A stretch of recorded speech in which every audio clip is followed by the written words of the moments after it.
স্মৃতিতে আলপনা কি? মানে তুমি আর সুজি তোমরা দুজনেই শুধু যাচ্ছ, তাই তো? আরে আশ্চর্য, ও আর কাউকে কোথায় পাবে? আমি যদি কখনো চান্স পাই তোমার চেহারা খুলে দিব। তোমার এই ফেস এর আড়ালে যে তুমি ভদ্রতার মুখোশ নিয়ে থাকো সেটা আমি সবার সামনে উন্মোচন করবো।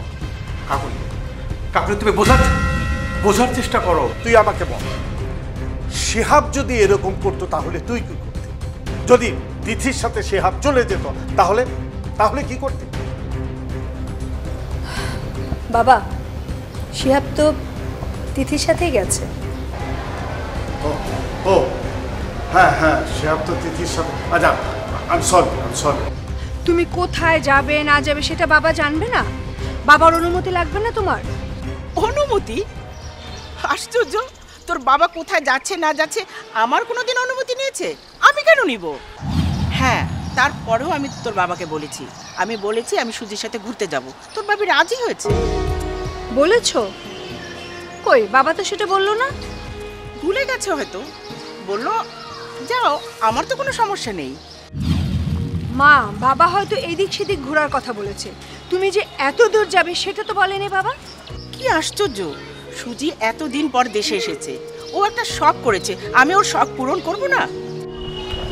তা বুঝলাম, অনেক দূরের পর তো, তাই বাবা বলছিল। আশ্চর্য, সুজি আমাকে বিভিন্ন জায়গায় ঘোরাতে নিয়ে যেতে চায়, এই কথা তোর বাবাকে আমি বলেছি, সে রাজি হয়েছে, সে যেখানেই হোক। এই কথা তো নতুন করে বলার আর কিছু নেই। আশ্চর্য ব্যাপার। মা, তুমি সুজিত আঙ্কেলের সাথে যেখানে ইচ্ছে যেতে পারো, সেটা কোনো সমস্যা না, কিন্তু তুমি শ্রীমঙ্গলে যে 4-5 দিন থাকবে ওনার সাথে, এটা কেমন দেখায় তুমি বলো মা? কেমন দেখায় মানে? কেমন দেখানোর কি আছে? কেমন দেখানোর কিছু? তুই থাকিস না?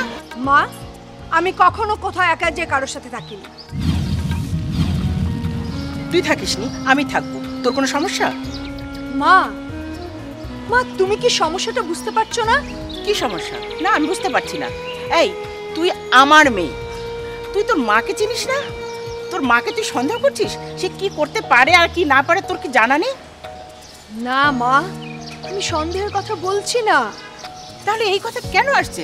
আমার কি প্রেম করার বয়স আছে? মা, প্রেম করার বয়স নেই এটা ঠিক আছে, কিন্তু এটা তো প্রেমের চেয়ে বেশি মনে হচ্ছে আমার কাছে। আমি জানি যে পুরুষদের মাথা বিগড়ে, এখন দেখি তোমার মাথা বিগড়ে গেছে। আমার মাথা ঠিক আছে, তোরাই আমার মাথা বিগড়ে দিচ্ছিস। মা, আমরা তোমার ভালোর জন্যই বলছি, তুমি যেও না। আমি যাব, আমাকে তোরা কেউ আটকাতে পারবি না। মা, মা তুমি কি ঠিক আছো? আমি একদম ঠিক আছি, একদম ঠিক আছি, আমি সুস্থ আছি, আমার কোনো অসুখ নেই।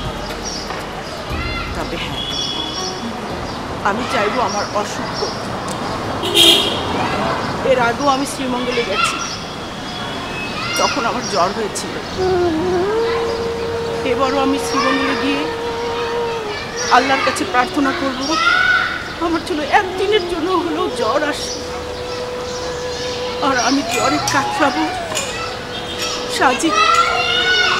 সাজু আমাকে দেখে আমার জন্য অনেক দূরের পথ থপ করে হাঁটতে গিয়ে অন্ধকারের মধ্যে ওষুধ কিনে নিয়ে আসবে আমার জন্য, আর আমি সেই ওষুধ খেয়ে আমার জ্বর ভালো হয়ে যাবে।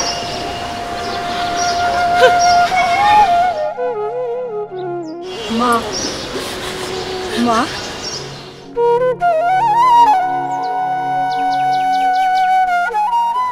মা, মা,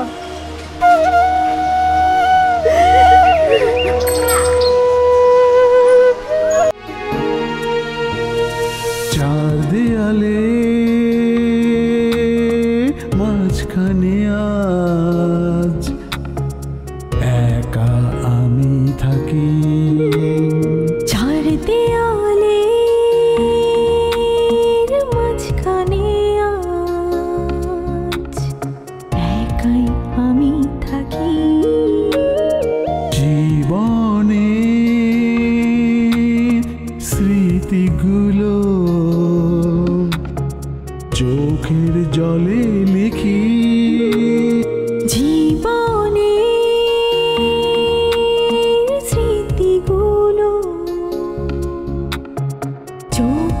জলে লিখি নিঃসঙ্গ জীবন আমার আড়ালে ঢাকি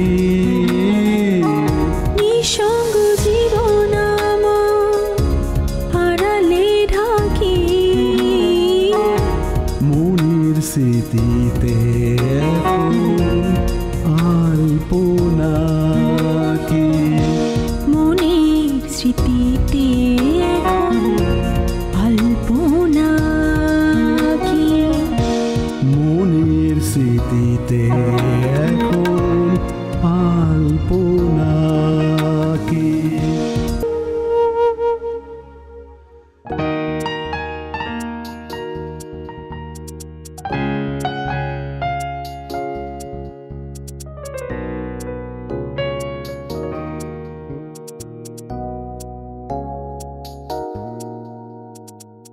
স্যার স্যার আপনার টিকিটটা ও বাহ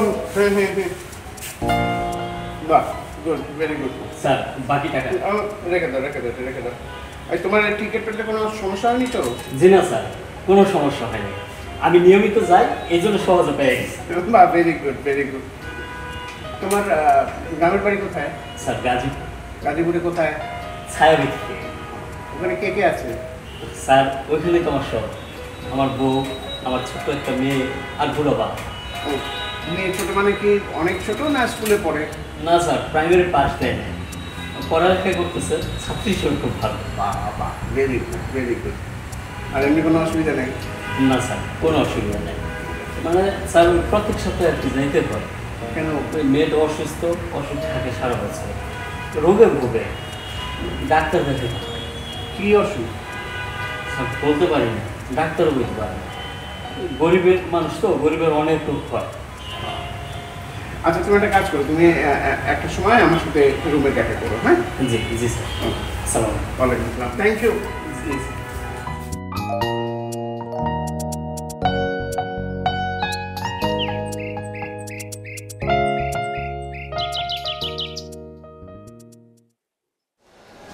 বাবা, মা তো কোনো কথাই শুনলো না।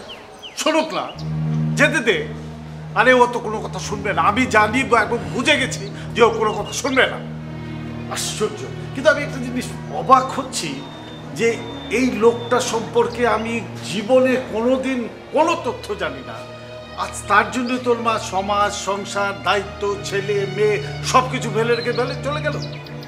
আবার একটা জিনিস খেয়াল করেছিস, এই লোকটার সাথে সে শ্রীমঙ্গলে থাকবে।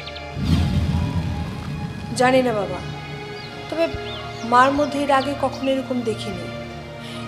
এটা স্বাভাবিক যে মা খুব জিদি, এবং মা কিন্তু লজিক বুঝে।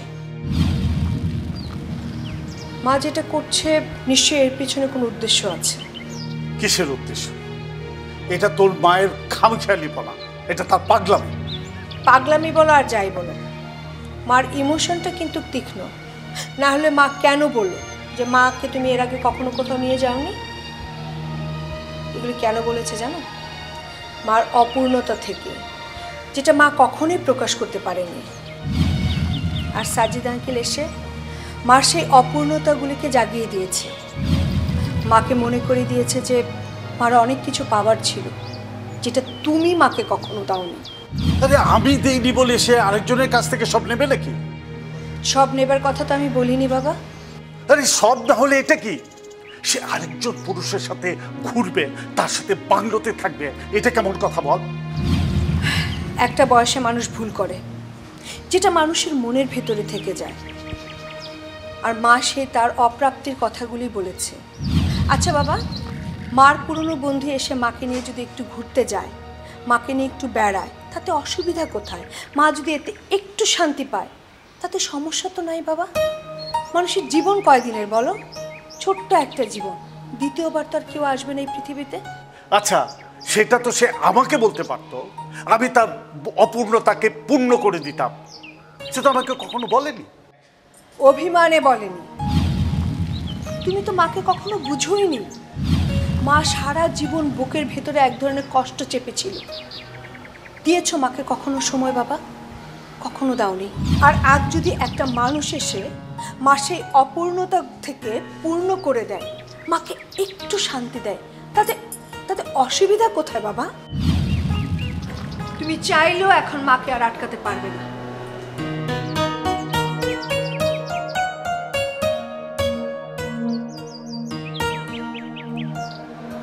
আজ এত বছর পরে যদি প্রাপ্তি অপ্রাপ্তি, কি পেলাম কি পেলাম না, কি করলাম না, এসবের প্রশ্নের সম্মুখীন হতে হয়, তাহলে বল কি লাভ হলো? আসলে আমার জীবনের চাকরির প্রথম পর্যায়টা ছিল খুবই সেন্সিটিভ। এই চাকরিতে থেকে কোনোদিন সাধারণ মানুষের সাথে মেশার কোনো উপায় ছিল না। চাকরির ব্যস্ততা নিয়ে কোনোদিন আমি বুঝতে পারিনি যে তোর মায়ের ইচ্ছা পূরণ হয়নি, বা সে তো আমাকে কোনোদিন বলেনি। সে যদি একবার আমাকে বলতো তার ইচ্ছার কথা, হয়তো আমি চেষ্টা করতাম, হয়নি। এসব কথা বলে তুমি নিজেকে যতই নিরপরাধ প্রমাণ করার চেষ্টা করো, পারবে না। তুমি ভুল করেছ, এটা তোমাকে স্বীকার করতেই হবে। সেজন্যই তোমাকে আজকে এই দৃশ্যটা দেখতে হচ্ছে। তোর মা যদি কোনোদিন গুণাক্ষরও তার গোপন আশার কথা আমাকে জানাতো, তাহলে কি আমি পূরণ করতাম না? তাকে দেখে তো কোনোদিন মনে হয়নি যে তার কোনো আশা বা আকাঙ্ক্ষা রয়েছে, বরঞ্চ আমাদের সংসারটা তো সুখেরই ছিল, কখনো কোনো কিছুর অভাব ছিল না। বাবা, সব অভাব কিন্তু চোখে দেখা যায় না। আহা, তাহলে আমি কি করে বুঝবো যে অভাবটা কি? বুঝে নিতে হয় বাবা। মেয়েরা সব কথা মুখ ফুটে বলতে পারে না। অনেক সময় অনেক ছোট ছোট চাওয়া, যেটা চোখে দেখা যায় না, অদৃশ্যই থেকে যায়, সেটা খুঁজে বের করে নিতে হয়। তুমি তো সেই চেষ্টাটাই কখনো করোনি। হ্যাঁ, করিনি, করার সুযোগও তো আর নেই। আরে জীবনটা তো ওই রকম না যে এটাকে আবার বারবার শুধরে নেওয়া যায়। যদি থাকতো তাহলে হয়তো বা চেষ্টা করতাম, কিন্তু এই বুড়ো বয়সে এসে আমাকে এই আঘাত দিতে হবে, যা দেখার কথা নয় তাই দেখতে হবে। কিচ্ছু করার নেই বাবা, এটাই হয়তো হবার কথা ছিল। আমি বুঝতে পারছি না যে একটা মানুষ উড়ে এসে জুড়ে বসে সমস্ত নিয়ম পাল্টে ফেললো, আর তোর মা সেই অনিয়মটাকে নিয়ম মেনে সমস্ত নিয়মকে উপেক্ষা করে তার সাথে স্বপ্ন পূরণে নেমে গেল। এটা কেমন খেলা? বুড়ো বয়সে আমাকে এইসব সহ্য করতে হবে? কি করবে বাবা, সহ্য করা ছাড়া তো তোমার এখন আর কিছু করার নেই। হ্যাঁ, আমারও হয়তো বা অনেক কিছুই করার ছিল, আমি করতে পারিনি। যাক, আমি এসব নিয়ে এখন আর কোনো কিছু ভাবতে চাই না। ও যেতে চায় চলে যাক, তবে একটা কথা কি জানিস, সব কিছুরই একটা লিমিট থাকে, এবং আমি জানি যে তোর মা এখনো সেই লিমিট সম্পর্কে পুরোপুরি ধারণা রাখে না।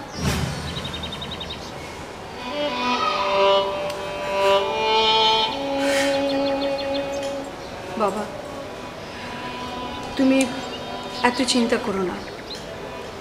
আমার বিশ্বাস আমাদের মা এমন কিছু করবে না যাতে তোমার আস্থা নষ্ট হয়। যা, আমি এগুলো নিয়ে আর কোনো কিছু ভাবতে চাইতাম।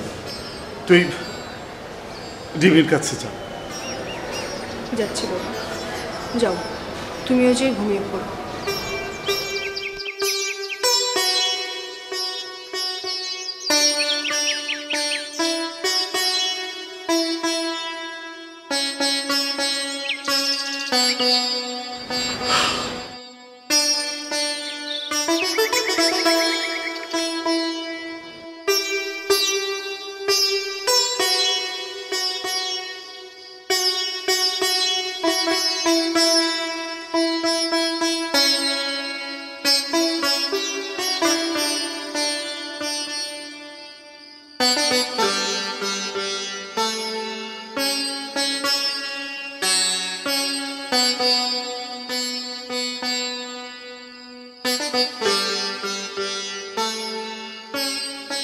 এই বুদ্ধিও তোমাকে বৌমাই দিয়েছে।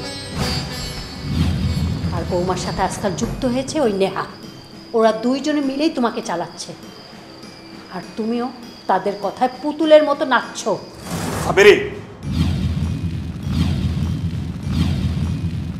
তুই কিন্তু তোর সীমা অতিক্রম করছিস। আমি কার বুদ্ধিতে চলবো বা চলবো না সেই কৈফিয়ত আমি তোকে দেব না। বাহ ভাইজান বাহ, এক ধাক্কায় বুড়ি থেকে সাবেরি, স্নেহ থেকে শাসন।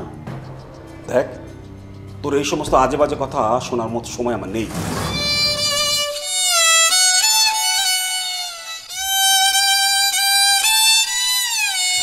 নিজের বোনকে ঘর থেকে বের করে দিয়ে সেই ঘরে নেহাকে তুলছো।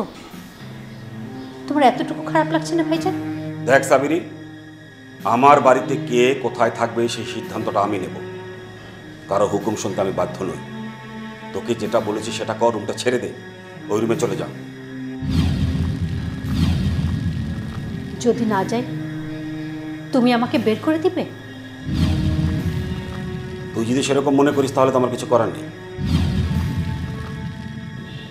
আমার বাড়িতে আমি যেটা বলবো সেটাই হবে।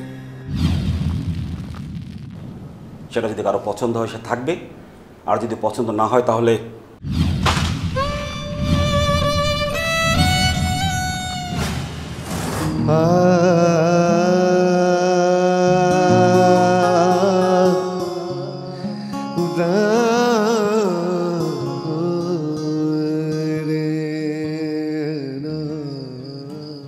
কাকা, আমান ভাইজানের জন্য এই রুমটা ঠিক করলাম।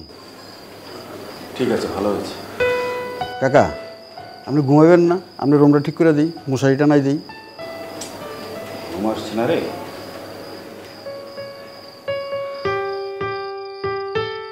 কাকা, আপনার কি মন খারাপ? না, ঠিক আছে।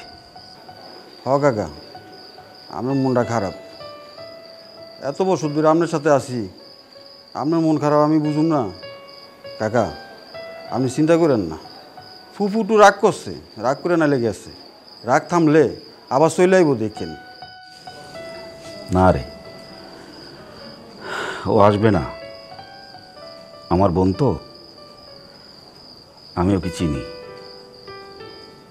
চৌধুরী পরিবারের রক্ত বইছে ওর শরীরে। এত সহজেও ফিরবে না। আয়া পড়বো কাকা, আপনি এটা নিয়ে চিন্তা করেন না। আমি বুঝাই ফুফুরে লইম। তোকে যেতে হবে না, তুই একটা কাজ কর, আমার মশারিটা টানিয়ে দে, আমি আসছি। যা। জি কাকা।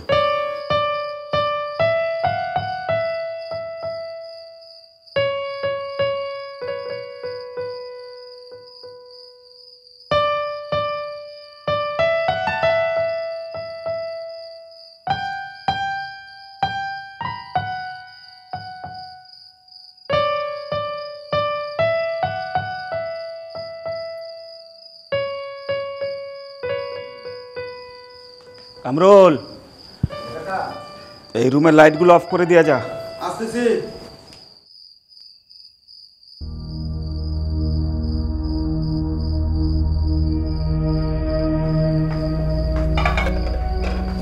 কি দেখো? না মানে এত সব, মানে এত কিছু নিয়ে কোথায় যাচ্ছ? চার দেয়ালে সুজিত, একেবারে বাইরের খাওয়ার অভ্যাস নাই। তাছাড়া ওর জন্য আমার চাও বানিয়ে নিয়ে যেতে হচ্ছে। ও একটু পর পরে চায়ের তেষ্টা পায়। পাউরুটি কেনার দরকার নেই, আমি নুডলস বানিয়ে নিচ্ছি। নুডলস বানিয়েছো? ভয় পাবার কোনো কারণ নেই। আমি বলছি যে সব কিছু মাথার মধ্যে নিয়ে নেওয়ার কোনো মানে নেই, তাতে মাথাটা জ্যাম হয়ে যায়। এটা আমার। এই বাপের বাড়িতে শাড়ি পরনি, এই একটা শাড়ি নিয়ে একের কি ভাব ধরে আছো? ভাইয়াকে পটিয়ে শাড়িটা আদায় করেছে মা। আসলে আসুক, আমার কথা যদি জিজ্ঞেস করে তাহলে বলবে আমি বন্ধুর সাথে ঘুরতে গেছি। এটা বললে কেমন শোনাবে বলো তো? কি ভাববে বিআই সাহেব? আলপনা কি মনের স্মৃতিতে এখন আলপনা।